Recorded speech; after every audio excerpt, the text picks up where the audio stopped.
this is one that when I was a kid was kind of a standard hymn.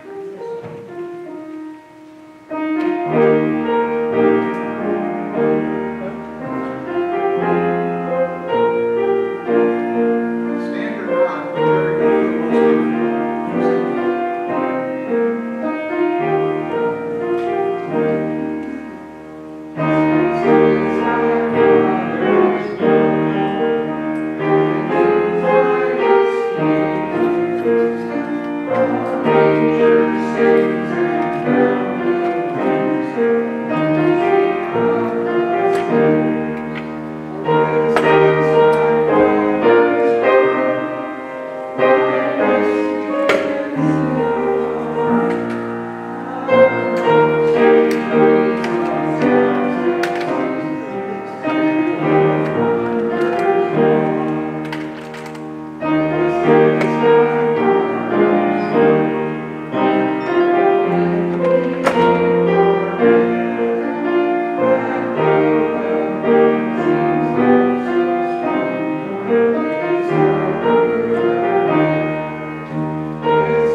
That ought to be the national anthem of the Earth Care movement, as far as I'm concerned. I have very fond memories of that song from my the time, I guess, that John was sharing about Christmases of his times past in church attendance. Oh, excuse me. Anyone else that didn't get a handout?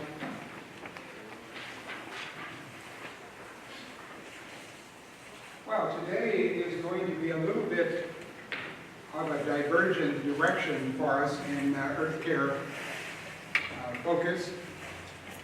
We're not going to be particularly, well, I don't know what the Spirit will lead us to actually say or come up with. We're not going to really focus on plastic or keeping cardboard clean before it's donated or any of the subjects that we've had before, although those are very important things. I mean, it's nothing that we really should scoff at or ridicule.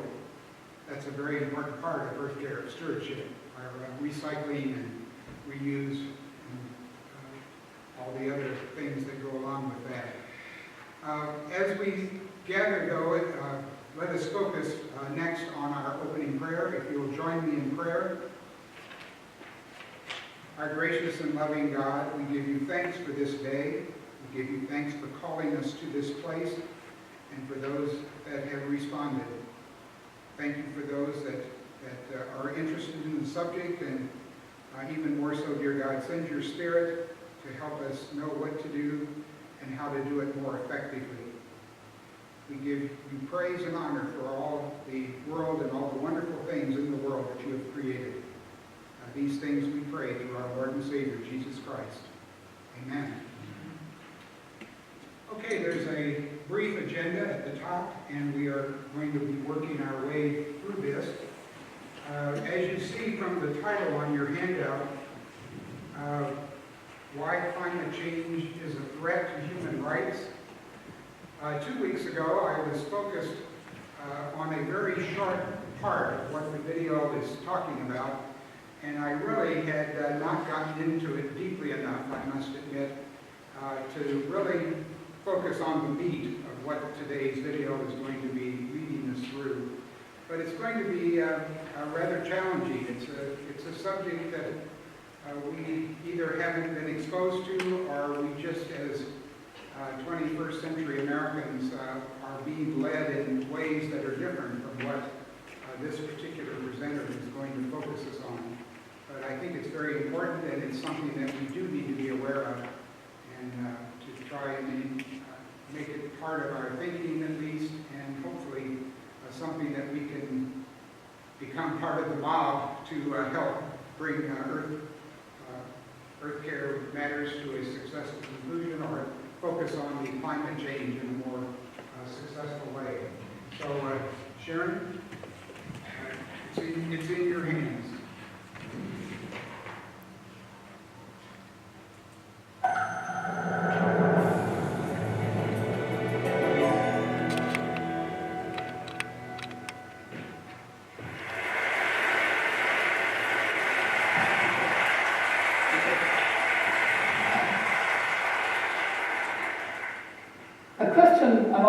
asked is, where did I get my passion for human rights and justice? It started early.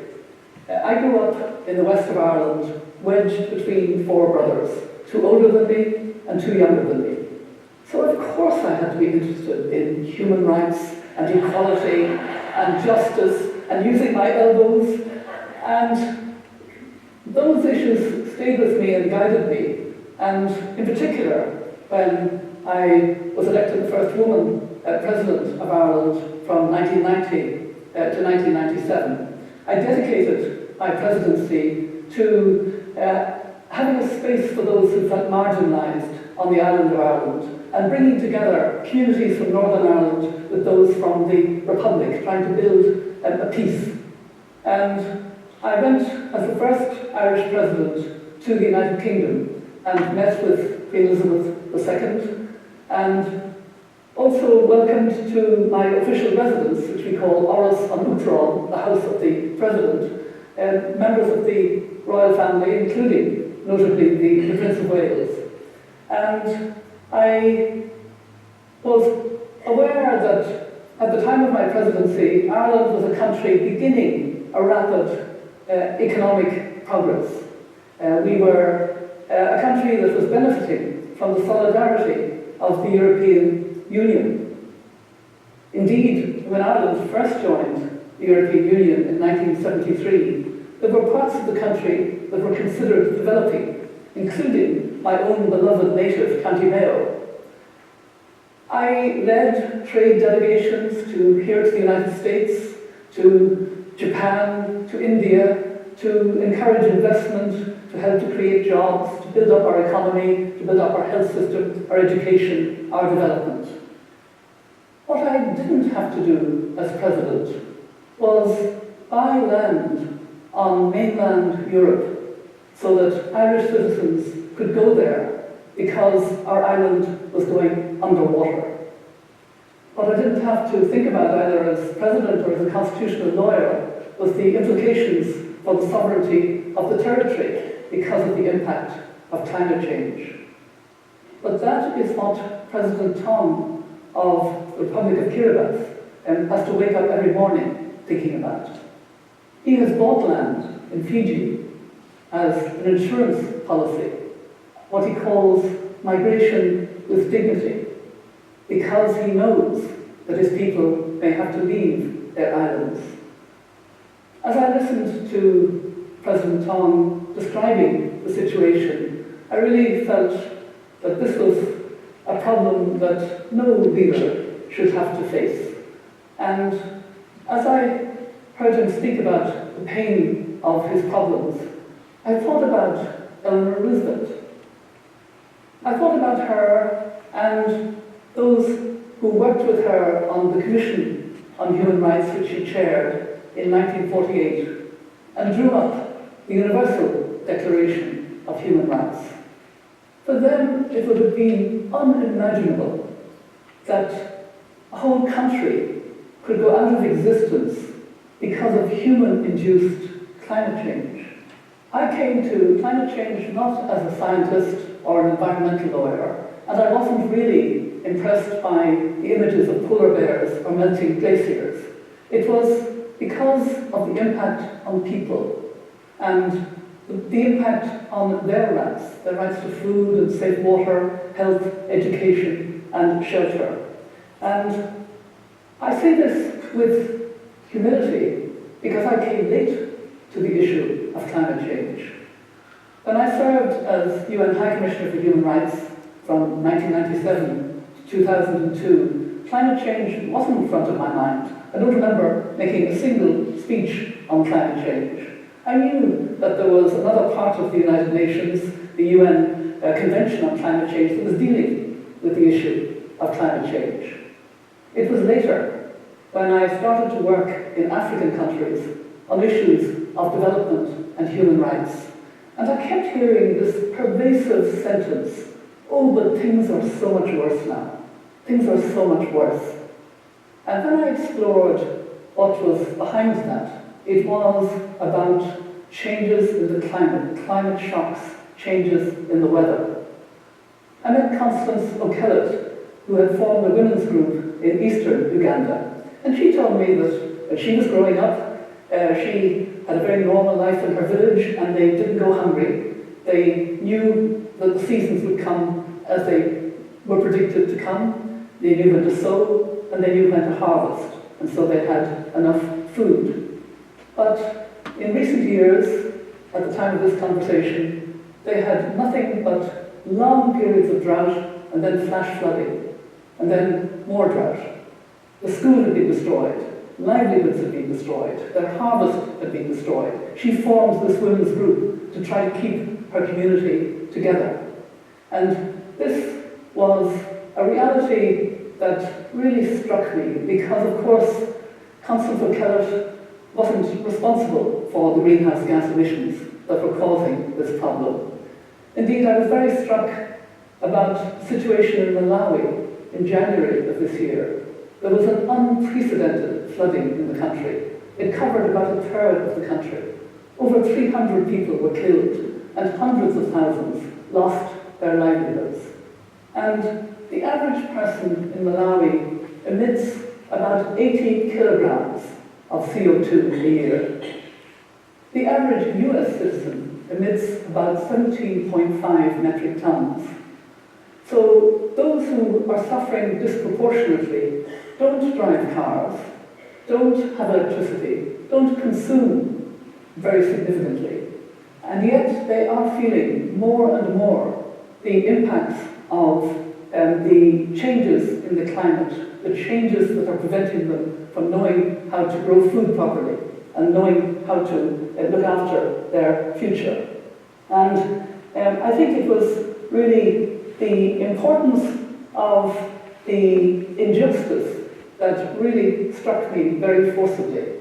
And I know that we're not able to address some of that injustice because we're not on course for a safe world. Governments around the world agreed at the conference in Copenhagen, and have repeated it at every conference on climate, that we have to stay below 2 degrees Celsius of warming above pre-industrial standards. But we're on course for about 4 degrees. So we face an existential threat to the future of our planet. And that made me realize that climate change is the greatest threat to human rights in the 21st century. And that brought me then to climate justice. Climate justice responds to the moral argument, both sides of the moral argument, to address climate change. First of all, to be on the side of those who are suffering most and are most affected. And secondly, to make sure that they're not left behind again when we start to move and start to address climate change and climate action as we are doing. In our very unequal world today, it's very striking how many people are left behind. In our world of 7.2 billion people, about 3 billion are left behind. 1.3 billion don't have access to electricity, and they light their homes with kerosene and candles, both of which are dangerous. And in fact, they spend a lot of their tiny income on that form of lighting. 2.6 billion people cook on open fires, on coal, wood, and animal dung. And this causes about 4 million deaths a year from indoor smoke inhalation. And of course, most of those who die are women. So we have a very unequal world. And we need to change from business as usual. And we shouldn't underestimate the scale and the transformative nature of the change which will be needed, because we have to go to 0 carbon emissions by about 2050 if we're going to stay below 2 degrees Celsius of warming. And that means that we have to leave about 2/3 of the known resources of fossil fuels in the ground. It's a very big change, and it means that obviously industrialized countries must cut their emissions, must become much more energy efficient, and must move as quickly as possible to renewable energy. For developing countries and emerging economies, the problem and the challenge is to grow without emissions, because they must develop. They have very poor populations. So they must develop without emissions. And that is a different kind of problem. Indeed, no country in the world has actually grown without emissions. All the countries have developed with fossil fuel and then maybe moving to renewable energy. So it is a very big challenge, and it requires the total support of the international community with the necessary finance and technology and systems and support, because no country can make itself safe from the dangers of climate change. This is an issue that requires complete human solidarity.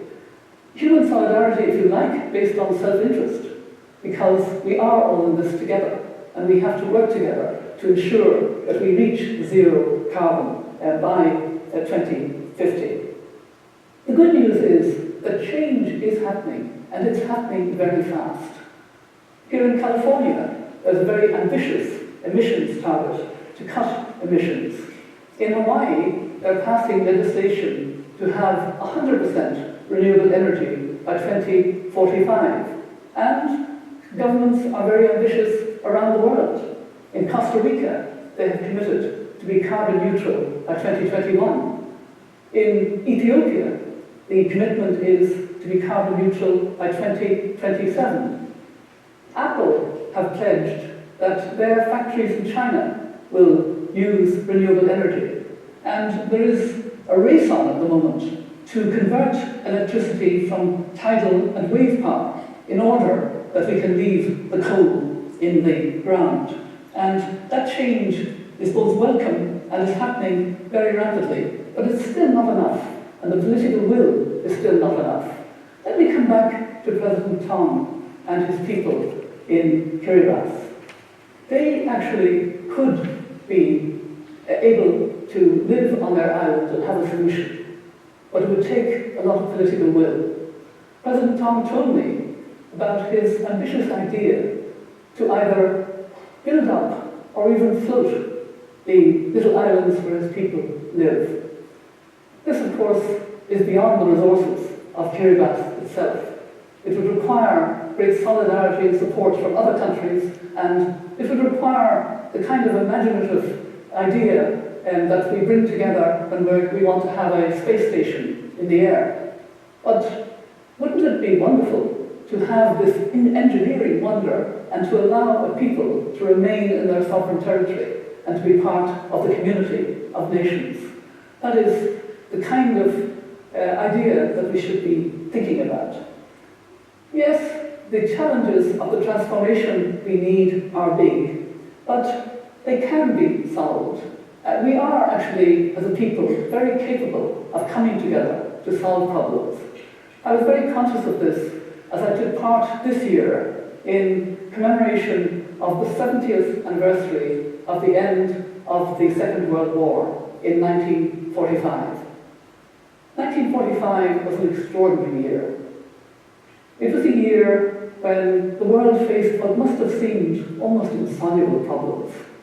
The devastation of the world wars, particularly the Second World War, the fragile peace that had been brought about, the need for a whole economic regeneration. But the leaders at that time didn't flinch from this. They had the capacity, they had a sense of being driven by never again must the world have this kind of problem. And they had to build structures for peace and security. And what did we get? What did they achieve? The Charter of the United Nations, the Bretton Woods institutions, as they're called, the World Bank and the International Monetary Fund, a Marshall Plan for Europe, a devastated Europe to reconstruct it, and indeed, a few years later, the Universal Declaration of Human Rights. 2015 is a year that is similar in its importance to 1945, with similar challenges and similar potential. There will be two big summits this year. The first one in September in New York is the summit for the Sustainable Development Goals. And then the summit in Paris in December to give us a climate agreement. The Sustainable Development Goals are intended to help countries to live sustainably in tune with Mother Earth, not to take out of Mother Earth and destroy ecosystems, but rather to live in harmony with Mother Earth by living under sustainable development. And the Sustainable Development Goals will come into operation for all countries on the 1st of January 2016. The climate agreement, a binding climate agreement, is needed because of the scientific evidence that we're on a trajectory for about a 4-degree world, and we have to change course to stay below 2 degrees. So we need to take steps that will be monitored and reviewed so that we can keep increasing the ambition of how we cut emissions and how we move more rapidly to renewable energy so that we have a safe world. The reality is that this issue is much too important to be left to politicians and to the United Nations. It's an issue for all of us, and it's an issue where we need more and more momentum. Indeed, the face of the environmentalist has changed because of the justice dimension. It's now an issue for faith-based organisations under very good leadership from Pope Francis, and indeed the Church of England, which is divesting from fossil fuels. It's an issue for the business community, and the good news is that the business community is changing very rapidly, except for the fossil fuel industries. Even they are beginning to slightly change their language, but only slightly. But business is not only moving rapidly to the benefits of renewable energy, but is urging politicians to give them more signals so they can move even more rapidly. It's an issue for the trade union movement. It's an issue for the women's movement. It's an issue for young people. I was very struck when I learned that Jibril Kazan, one of the Greensboro Four, who had taken part in the Woolworth sit-ins, said quite recently that climate change is the lunch counter moment for young people. So, lunch counter moment for young people of the 21st century. The sort of real human rights issue of the 21st century, because he said it is the greatest challenge to humanity and justice in our world. I recall very much the climate march last September. That was a huge momentum, not just in New York, but all around the world, and we have to build on that. I was marching with some of the elders' family, and I saw a placard a little bit away from me, but we were wedged so closely together because after all there were 400,000 people out in the streets of New York, so I couldn't quite get to that placard. I would have just liked to have been able to step behind it because it said "angry grannies," and that's what I felt. And I have 5 grandchildren now. I feel very happy as an Irish grandmother to have 5 grandchildren, and I think about their world and what it will be like when they will share that world with about 9 billion other people in 2050. We know that inevitably it will be a climate-constrained world because of the emissions we have already put up there. But it could be a world that is much more equal and much fairer and much better for health and better for jobs and better for energy security than the world we have now. If we have switched sufficiently and early enough to renewable energy, and no one is left behind. No one is left behind.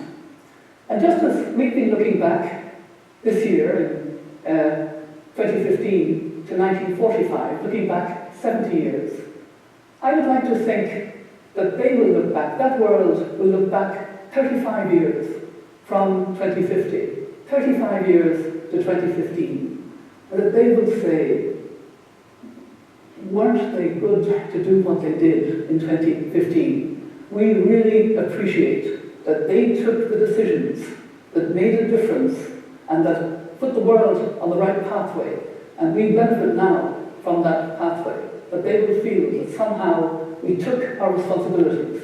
We did what was done in 1945 in similar terms. We didn't miss the opportunity. We lived up to our responsibilities. That's what this year is about. And somehow for me, it's captured in words of somebody that I admired very much. She was a mentor of mine, she was a friend. She died much too young. She was an extraordinary personality, a great champion of the environment, Wangari Maathai. Wangari said once, in the course of history, there comes a time when humanity is called upon to switch to a new level of consciousness, to reach higher moral ground.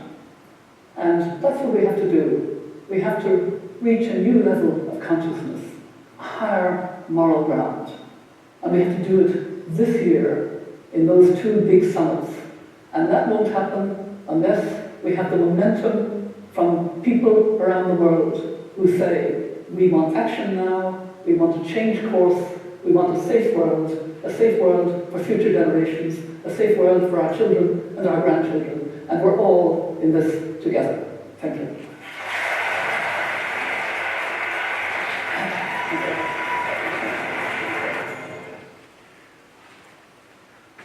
Obviously, a lot of information. As I was preparing the guide for us, I kept having to stop and rewind and stop and rewind. I'm going to pass out some notes for your note paper for your reflection. I hope most of this questions will be answered as we go through, but there may be something that when we get to the end is not answered. And rather than just start out harum scarum, I'd like to kind of give you the chance to deal with your own thoughts first, and then very shortly we'll continue and to see what we can share together, what better understandings we have, and how this might make a difference to us and to the situation. So just take a couple of minutes to deal with your own personal thoughts and feelings.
Obviously, this recorded speech was made in California in 2015, so it's not brand new, but it still has a lot of relevance in things that were happening then. And it's hard to believe that the Paris Accords were done in 2015, and we've seen some of the results or situations in regards to that, not always positively. But it seems like so far, in 2018, the majority of the world is still in great support of the Paris Accords, with trying to get us back to zero carbon emissions and to keep that 2 degrees Celsius of climate temperature rise as a reality, as a goal for 2050. As you heard, Mary was a leader in Ireland. She also was a leader in the United Nations, focusing on human rights. So that's kind of why the human rights comes into it. And one thing that you had to look carefully, probably it was too small to see, she also has her own foundation, the Mary Robinson Foundation, which she's collecting or has collected, and I don't know exactly, it didn't say anything about that, but she has this foundation that is being used to somehow enhance or push the efforts that she thinks need to be done in the world in relationship to climate change and human rights. Let's just jump into it. At the beginning, she was talking about how she developed the passion. Do any of us admit that we have a passion for human rights and justice? Is that something, are we at that level yet, anybody? What do you think? Do you think you are developing a passion for human rights?